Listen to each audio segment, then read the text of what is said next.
പലപ്പോഴും പലരും എന്നോട് ചോദിക്കാറുണ്ട്, ലൈഫിൽ ഒന്ന് അച്ചീവ്മെൻറ്റ്സിലേക്ക് എത്താൻ വളരെ പാടാണ്, 2 അച്ചീവ്മെൻറ്റ്സിലേക്ക് എത്തിയാലും അതിൽ സസ്റ്റെയിൻ ചെയ്യാൻ പറ്റുന്നില്ല.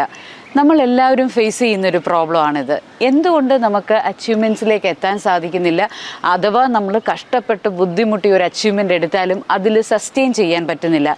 3 കാരണങ്ങളാണ്. ആ കാരണങ്ങൾ നോക്കാം. അത് നമ്മൾ പരിഹരിക്കാൻ പറ്റിയാൽ നമുക്ക് അച്ചീവ്മെൻറ്റ്സ് പെട്ടെന്ന് കൊണ്ടുവരാൻ സാധിക്കും, അതിനകത്ത് സസ്റ്റെയിൻ ചെയ്യാനായിട്ട് സാധിക്കും. ഒന്ന്, the skill to say no. അതായത് എനിക്ക് നോ പറയാനുള്ള ഒരു സ്കില്ലുണ്ടായിരിക്കണം.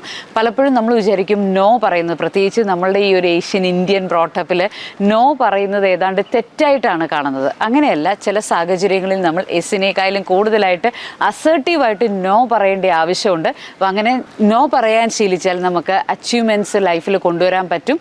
അതൊരു സ്കില്ല് തന്നെയാണ്, സെയിങ് നോ എന്നുള്ളത്. ആ സ്കില്ല് നിങ്ങൾ പ്രാക്ടീസ് ചെയ്യേണ്ടത് വളരെ ആവശ്യമാണ്. അത് മറ്റാരെയും ബുദ്ധിമുട്ടിക്കാനല്ല, എനിക്ക് ബുദ്ധിമുട്ടുണ്ടാകാതിരിക്കാൻ വേണ്ടിയാണ്. Okay, the second one is taking initiative. നമുക്ക് തന്നെ ഒരു ഇനീഷ്യേറ്റീവ് എടുക്കാനായിട്ട് വലിയ മടിയാണ്. ഒന്ന് തുടങ്ങിക്കിട്ടാൻ പലരും എന്നോട് പറയാറുണ്ട് സ്റ്റാർട്ടിങ് ട്രബിളാണ്. ഈ സ്റ്റാർട്ടിങ് ട്രബിളൊന്ന് മാറിക്കിട്ടിയാൽ ഞാനങ്ങ് ഓക്കെ ആവും. എല്ലാവർക്കും ഉള്ളൊരു പ്രശ്നമാണ് ഈ സ്റ്റാർട്ടിങ് ട്രബിള്. ആരും വന്ന് മാറ്റത്തില്ല.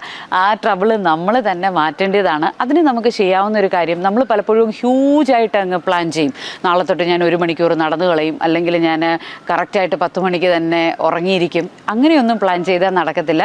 Take some baby steps. നമ്മൾ ചെറിയ ചെറിയ സ്റ്റെപ്പായിട്ട് എടുത്ത് പോയാൽ മാത്രമേ നമുക്ക് ഇനീഷ്യേറ്റീവ് എടുക്കാൻ പറ്റൂ, സ്റ്റാർട്ടിങ് ട്രബിൾ ഇല്ലാതാക്കാൻ പറ്റൂ. So taking initiative is very important to get some achievements and staying in achievement. അതുകൊണ്ട് നമ്മൾ സ്വയം ഇനീഷ്യേറ്റീവ് എടുക്കുക. നമുക്ക് അടുത്തതായിട്ട് 3ാമത് നമ്മൾ നോക്കേണ്ടതായിട്ടുള്ള ഏറ്റവും വലിയ കാര്യം സ്റ്റേയിങ് പോസിറ്റീവായിട്ടിരിക്കണം. അപ്പോൾ നമുക്ക് ഇത് കേൾക്കുമ്പോൾ എല്ലാവർക്കും ഒരു സംശയം തോന്നും, എപ്പോഴും ഞാനങ്ങ് പോസിറ്റീവായിട്ട് ഇരിക്കാൻ പറ്റുമോ? എപ്പോഴും പോസിറ്റീവ്, എല്ലാത്തിലും ഇരുന്നില്ലെങ്കിലും അങ്ങനെ ഒരു ടോക്സിക് പോസിറ്റിവിറ്റി ഒന്നുമല്ല ഞാൻ പറയുന്നത്. നമുക്ക് എന്തെങ്കിലും ഒരു കാര്യം ഒരു ദിവസം ഒരു പോസിറ്റീവായിട്ട് കാണാനായിട്ട് സാധിക്കും. ഇപ്പം തന്നെ നിങ്ങൾക്ക് കാണാം ഈ മുയലുകൾ ഇവിടെ ഓടി നടക്കുന്നത്. എനിക്ക് ഇന്നത്തെ ദിവസം ഈ ഒരു കാഴ്ച എൻ്റെ വളരെ പോസിറ്റീവായിട്ടുള്ളൊരു കാര്യമാണ്. അപ്പം ഇതുപോലെ നമുക്ക് ലൈഫിൽ എന്തെങ്കിലും ഒന്ന് പോസിറ്റീവാക്കാൻ പറ്റും. ആ ഒരു പോസിറ്റീവിനെ നമ്മൾ ഫീൽ ചെയ്യുക, കാണുക.